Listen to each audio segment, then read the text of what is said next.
الصلاة على النبي يا حبايبي، الصلاة على النبي. المشروع بتاعي الجديد بقى ان شاء الله اول مرة على القناة واول مرة على اليوتيوب من ساعة ما فتحت القنوات بتاعتي كلها ان انا اجيب المشروع ده حمام. يا جماعة جبت حمام وبناء على طلب ولادي، لان هم نفسهم ان انا اجيب حمام واربيه ناكل منه ويبقى مشروع لنا ان شاء الله بامر الله، بركه حبيبنا وشفيعنا محمد رسول الله. باركوا لي بقى النهارده جايبه لكم حمام. الناس اللي عندها حمام ان شاء الله بامر الله يكون فتحه خير ونملى الدنيا خير ان شاء الله بامر الله. اللهم صل على سيدنا محمد. اللهم صل عليك يا حبيبي يا رسول الله. بسم الله ما شاء الله ولا قوه الا بالله. اللهم صل عليك يا حبيبي يا رسول الله. ما شاء الله ولا قوه الا بالله. بسم الله الرحمن الرحيم. اللهم صل وسلم وزد وبارك عليك يا حبيبي يا شفيعي يا رسول الله. سموا بالله وصلوا على رسول الله حبيبنا وشفيعنا محمد صلى الله عليه وسلم. طبعا حبايبي الاوضه دي اللي كنت محضنه فيها الكتاكيت البيضاء وهي صغيره، وبعد كده نقلناهم في الاوضه الثانيه. صح كده؟ انتوا معايا خطوه بخطوه. طبعا المقطع دي الفيديو ده من بعد ما ذبحت الفراخ ثاني يوم، بس انا حاولت يعني صورته وجهزته وسبته ان انا انزله لكم ان شاء الله لما اجيب الحمام. يعني انا كده كده منضفه الاوضه بقالها حوالي اسبوع ومنضفاها وركناها، بس انا حبيت اوريكم اعمل لكم فيديو بالتنظيف برضو. هو جايب نازل متاخر بس برضو لعل وعسى حد يستفاد. طبعا الاوضه دي شوفوا عامله ازاي من قبل ما اجيب فيها اي حاجه. دي برضو يا جماعه فيديو تحفيزي ونشاط كده لنا ولاي ست بيت، اني انا هجيب حاجه اهو، او انا مثلا هجيب حمام اهو في الاوضه دي، او ايا كان اي نوع انت هتجيب طيور بقى، مش مهم حمام، فراخ، كتاكيت، بط، اي حاجه. هتشوفين انا عملت ايه. لازم أنا اكون معقمه ومنظفه المكان قبلها على الاقل باسبوع. يعني انا بقالي اسبوع عامله الاوضه دي. النهارده الخميس بصور معاكم الفيديو ده، كنت مستنيه ان انا اكمل الفيديو يوم الخميس اللي هو النهارده، لاني طبعا النهارده السوق بتاعنا في كل جميع الطيور. انا معرفتش بصراحه، انا ما عرفتش اصور لكم في السوق. السوق كان زحمه وما عرفتش اصور لكم في السوق. النهارده السوق بتاعنا يوم خميس. السوق بتاعنا يوم خميس، طوخ اليوبيه يا جماعه، طوخ اليوبيه. السوق بتاعنا ورا السكه الحديد، ورا سكه القطر. النهارده الخميس السوق بتاعنا. بنأكد تاني عشان الناس اللي بتسأل في التعليقات. فطبعا اجلت الفيديو، قلت انزله لكم كله بقى، اجمعه وانزله لكم كله ان شاء الله يوم الخميس لما نجيب الحمام. طبعا بقى التنظيف ده زي ما قلت لكم كده، انا منضفه وبادئه ومعقمه وراكنه الاوضه نظيفه بقالي دلوقتي اسبوع. طبعا بقى الاوضه دي اللي كانت مكان الفراخ البيضاء زي ما احنا متفقين، وقلت في اول الفيديو زي ما هي. وعايزه اقول لكم دي تاني يوم على طول، ما قعدتش الاوضه، نضفت تاني يوم على طول. الاوضه ما فيهاش اي حاجه، لا دودت ولا سوست ولا فيها اي حاجه، لان الجو سقع، الجو برد. الحر نعم لو ركنت فيه او سبت السبله يوم ورا يوم تدود وتسوس، ووريتكم قبل كده، لان الجو بيبقى حر غير الشتاء. طبعا النهارده بقى احنا جايين كده ان شاء الله بامر الله ننظف الاوضه ونعقمها ونرشها كلور ونسيبها يومين 3 لما تنشف خالص، وبعد كده بقى ان شاء الله هننضفها كده ونحط فيها جير ونحط فيها قش. يعني انا لسه هشتري القش لسه، وانا بنضف الاوضه دي ما كنتش جبت اي حاجه لسه، ولا كنت اشتريت قش، ولا كنت نظمت الموضوع بتاع الكهرباء. عندي دوي بايظه مش بتشتغل، ولا كنت جبت الصفايح اللي انا هحط فيها الحمام، ولا كنت جبت الحمام، ولا كنت جبت اي حاجه. انا بعمل قبل الموضوع ده حوالي باسبوع. بصوا بقى الاوضه هنا بقى، نظفت الاوضه. بصوا طلعت منها يعتبر 4 شكاير ونص. نظفت الاوضه وجرطتها بسكينه المعجون، وبعد ما جرطتها بسكينه المعجون عدت عليها تاني ونظفتها تاني بالمقشه، خليتها زي الفل. هنا بقى هنجيب كلور خام بميه. هنا بقى هنجيب كلور خام بميه، هنمسك الاوضه دي كلها نغرقها كلور بميه ونسيبها بقى وقت ما تنشف براحتنا خالص، لسه براحتنا. انا بصور لكم الفيديو ده مش عارفه كان يوم جمعه يا ربي ولا كان يوم ايه، مش فاكره، مش عارفه. كان يوم حد يا ربي، كان يوم حد. كنت ذابحه باين الفراخ حد ولا 2 والله ما انا فاكره، انا نسيت بصراحه. المهم انا مصوره عامله لكم تنظيف الاوضه يا جماعه بعد ما ذبحت الفراخ على طول. عارف يوم 2 بقى، انا ذبحت الفراخ يوم 2 او يوم 3 مش فاكره. المهم بقى لي اسبوع دلوقتي منضفه الاوضه وزياده كمان. هنا بقى رفعت اللمبات فوق، مفيش الا 2 اللي شغالين عندي. طبعا لسه هجيب الكهرباء يغير لي دوي ويظبط الدنيا، وان شاء الله بقى نعقم كده ونقفل ونجيب الصفايح.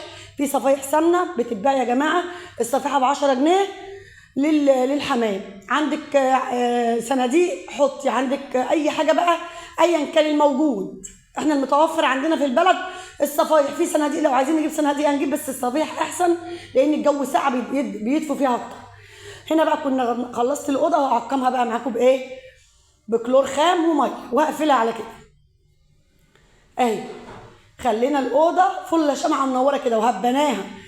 اي عنكبوت في السقف، اي عنكبوت في الحيطان مسكناها هبناها كلها ونضفناها. اللي هيعقم وينضف ويعمل من كله لازم تعقمي الحاجه قبل ما تجيبي اي حاجه تكوني مدخله الحاجه على نظافه. حتى لو انت كان عندك فراخ مش عيانه او مشيتي الدوره بتاعتك بسم الله ما شاء الله سليمه ما فيهاش اي حاجه، برضه لابد ان انت تعقمي وتنضفي على اي حاجه هتدخليها جديده الاوضه. هو يا جماعه المفروض كده. هنا بقى بصوا خلينا الاوضه فله كده فله. انا بدققه على الاوضه ليه ومركزه على الاوضه ليه عشان اوريكم ده من قبل كده كانت فيها التبن وفيها السقه.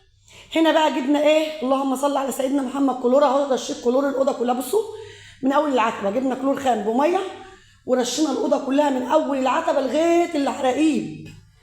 الجوانب اللي انا ماشيه بوريها لكم دي يا جماعه اللي متداريه في العواميد بتاع الصبه دي اهم حاجه. سوسه متداريه، دوده متداريه لا قدر الله برضه يعني برضه نمل اي حاجه بقى. الكلور الخام او ايا كان اللي عندك كلور خام عايزه تعملي تعقمي بفنيك ماشي الموجود عندك. اهو العراقيب دي كلها مسكتها كلها سوحتها ميه ورا الباب وكله.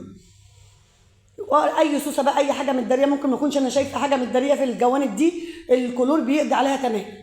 هنا بقى كنت عقمت الاوضه وظبطتها وقفلتها وسبتها حوالي اسبوع وزياده. سبتها بجد يعني سبتها اسبوع وزياده. انا مش والله انا مش مركزه في الايام بس سبتها مده طويله.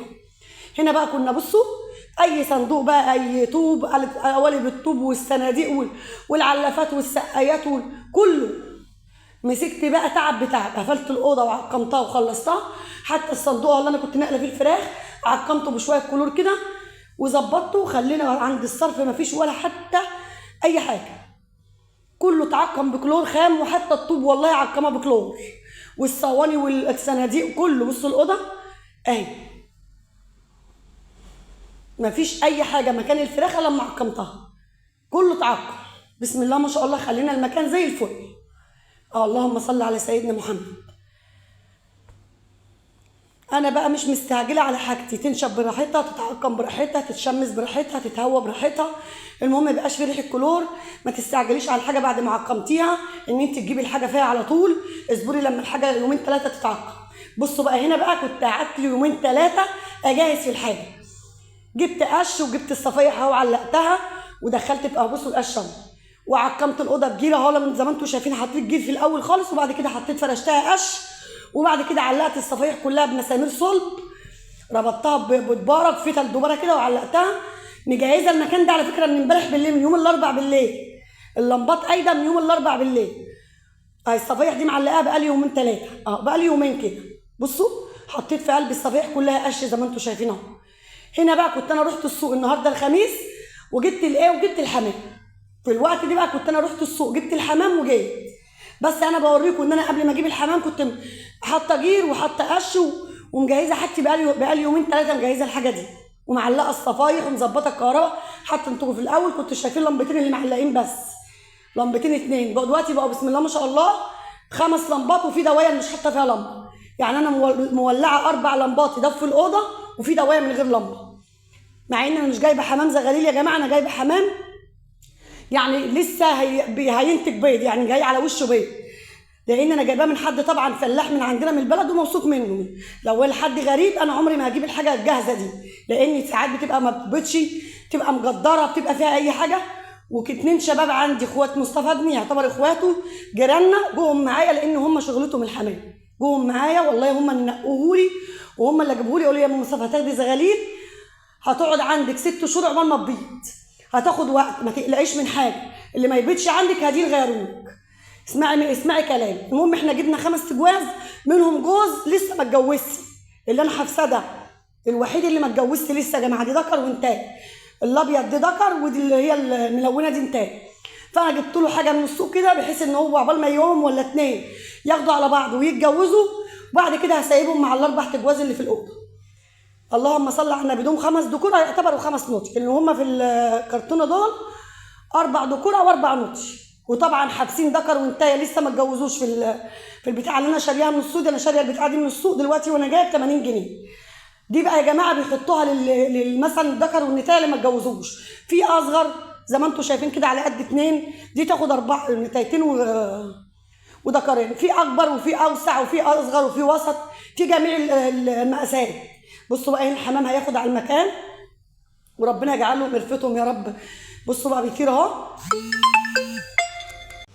فهنا بقى هياخدوا على المكان. بصوا بيطيروا اهم، هياخدوا على المكان. دول يا جماعه ملحم يعني بيبيض، يعني جايباه هيبيض، يعني هو بسم الله ما شاء الله حاجه جايه على الفرازه. عايزه اقول لكم ان انا الحاجه اللي جايه على الفرازه دي انا قعدت اكتر من يجي ساعتين في السوق عقبال ما جبتها. الحاجه دي قليله جدا في السوق ومحدش بيجيبها يا جماعه، كله زغاليل. طب انت جايبه الجوز بكام يا ام مصطفى؟ الجوز ب 120 جنيه، والجوز من ده ب 120 جنيه. عارفين بقى الزغاليل اللي هي للاكل الجوز بكام؟ الجوز ب 200 جنيه. الزغاليل اللي هي للاكل اللي انت تجيبيها اللي انت بتجيبوها تاكلوها دي، تحشوها وتاكلوها، الجوز ب 200 جنيه. عايزه اقول لكم النهارده السوق الحاجه فيه بصراحه غاليه جدا جدا جدا. ده الجوز ب 120 جنيه لان ده يا جماعه على وش بيض وبيبيض، بيبقى قليل شويه. لكن الزغاليل للاكل بصراحه هي اللي غاليه جدا.